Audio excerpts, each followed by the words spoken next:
sa ating mga kapwa lingkod bayan sa kapulungan ng mga kinatawan, sa ating mga committee chairpersons at miyembro ng iba't ibang mga committee, sa ating mga kawani at opisyal ng House of Representatives, at higit sa lahat, sa sambayanang Pilipino ng ating pinaglilingkuran, isang magandang gabi po sa inyong lahat. As we formally close the first regular session of the 20th Congress, we do so with gratitude, humility, and renewed determination. Hinaharap ng ating bansa ang samot-saring hamon, ang krisis sa Middle East, mataas na presyo sa mga bilihin, usapin sa enerhiya, mga trabaho, edukasyon, kalusugan, at maging ang patuloy na hamon ng pagpapanumbalik ng tiwala ng ating institusyon. Ngunit, sa gitna ng lahat ng ito, nanatiling klaro ang direksyon ng kapulungan ng kinatawan. Mula sa unang araw ng sesyon, isang ating naging direksyon. Unahin ang interes ng sambayanang Pilipino. Pinili nating magtrabaho, magkaisa, at sama-sama nating isinulong ang kapakanan ng sambayanang Pilipino, ang pangunahing layunin ng kapulungang ito. Ang mga sumusunod na numero ay sumasalamin sa ating matibay na direksyon. Mahigit 160 na panukalang batas na ang naipasa na ng Kamara at naipadala na sa Senado. Kalahati o 26 sa 52 LEDAC priority measures ang naaprobahan na on third reading. Marami pa pong mahalagang panukala ang nakapila na para sa final approval at bicameral deliberations. Kabilang dito, ang mga mahalagang panukalang matagal nang hinihintay ng taong bayan. Ang National Land Use Act na magsisilbing blueprint para sa balanseng pag-unlad ng ating bansa. Ang Digital Payments Act para sa mas mabilis at mas transparent na serbisyo ng ating pamahalaan, ang Department of Water Resource Bill, ang pagpapalakas ng 4Ps at mga reforma sa energy sector at education system. Kasama rin dito ang Kalinga Act, Right to Information Act, Anti-Political Dynasty Act, Anti-Fake News and Disinformation Act, at mga panukalang naglalayong protektahan ang ating mga kabataan laban sa online abuse and exploitation. Patuloy din nating tinutugunan ang mahalagang usapin kaugnay ng universal healthcare, cybersecurity, anti-corruption measures, rice tarification reforms, at party list reforms. Sa likod ng bawat panukalang batas na naipasa ng Kamara, ay maraming Pilipinong umaasang gagaan ang kanilang buhay. Sa hanay ng mga manggagawa na bumubuhay sa kanilang mga pamilya, ang ating mga masisipag na magsasaka at mangingisda, ang mga walang kapagurang mga guro, mga negosyanteng binubuhay ang ating ekonomiya, mga kabataan na nagbibigay sa atin ng sigla, at ang mga minamahal nating senior citizens na hinahangad na mas maayos na kinabukasan. Because of the measures we have advanced, government services can become faster and more transparent. Long-delayed political reforms will finally move forward. The internet will be safer for our countrymen, especially our children. Our institutions will become more responsive to the needs of our people.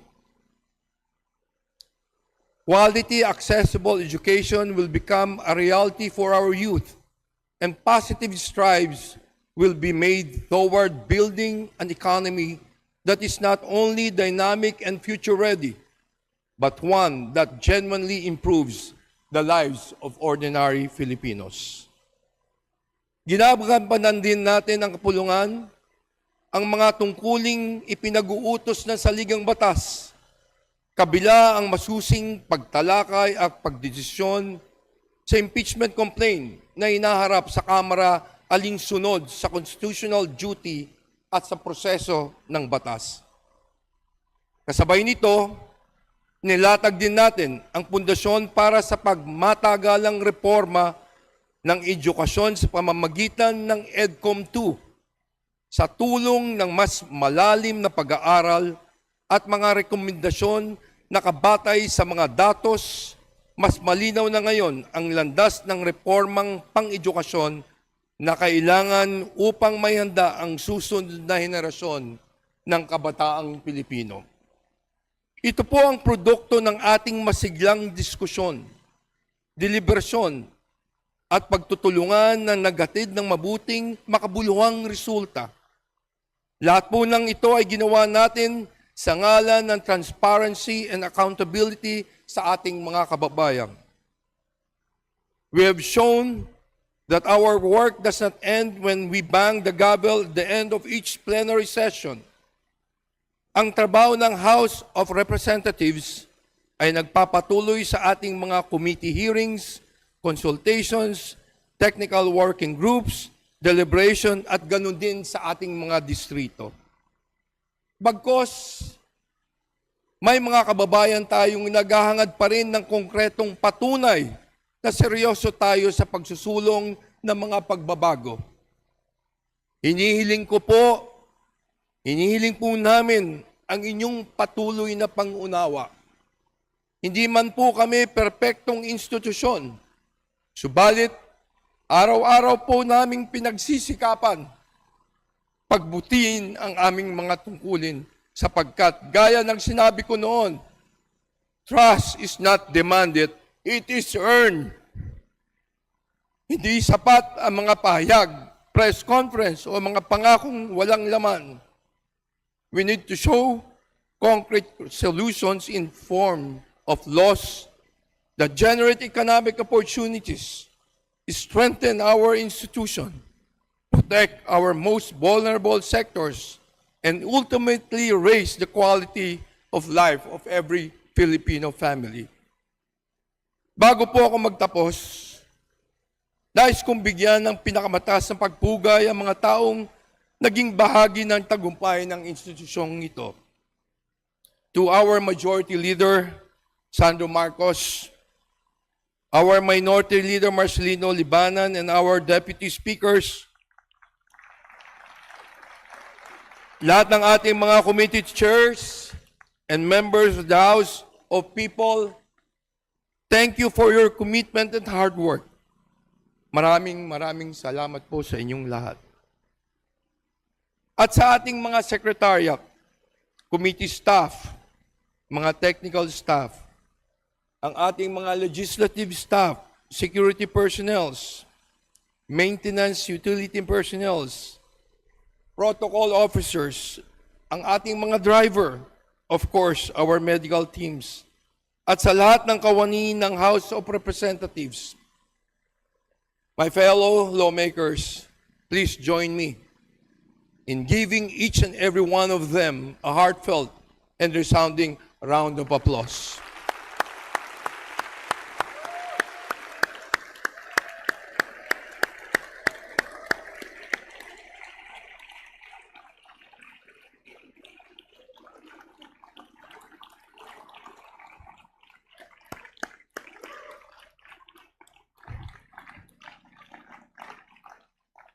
Mga kababayan ko, ito po ang inyong bagong kongreso.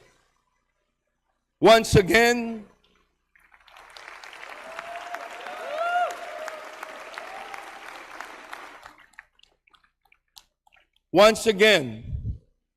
Maraming salamat po sa inyong serbisyo. Maraming salamat po sa inyong dedikasyon, ang inyong mga sakripisyo, at ang inyong pagmamahal sa institusyong ito. The challenges before us remain formidable, but our resolve to serve the Filipino people remains even stronger.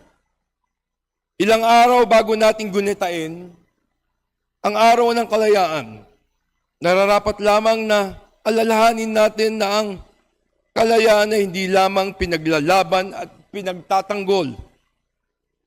Ito rin ay ipinagtitibay sa pamamagitan ng mabuting pamamahala, matatag na mga institusyon, at mga polisiyang nagbibigay ng mas magandang buhay para sa ating mga kababayan. Alam po namin na hindi pa sapat ang aming pong pagsisikap upang maibalik ang tiwala ng taong bayan. Pero gagawin po namin itong inspirasyon upang lalo po kaming maging masipag, masigasig, at determinado para sa huli.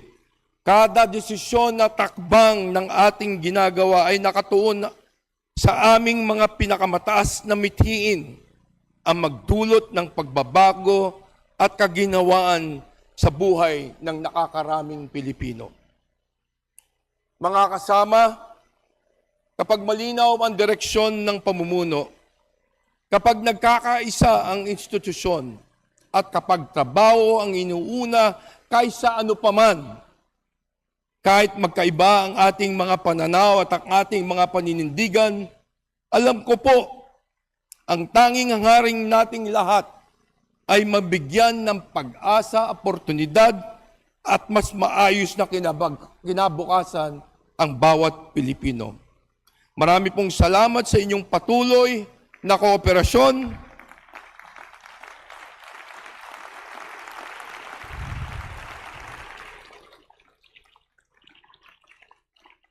At pagkikipaglaban para sa kapakanan ng taong bayan.